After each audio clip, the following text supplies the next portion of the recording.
How to convert Facebook account to business page. Hi everyone, this is Rose from Create Login and Delete.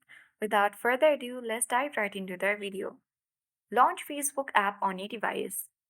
Sign in to your account. Tap three-line icon at top right corner of the screen to access menu section. Now tap your profile name at top of the screen and then get access to your profile feed. Simply from your profile feed, select three dots next to Advertise, and you will get access to Profile Settings page. If you haven't converted your Facebook account to business page, you will get the option of Turn on Professional Mode. Simply select that, and after that, you have to set up your professional mode tapping on Turn on button. After you have set up and completely made it to professional mode, you need to come back to your profile feed and you will see dashboard where you can see all the insights of your profile or Facebook account.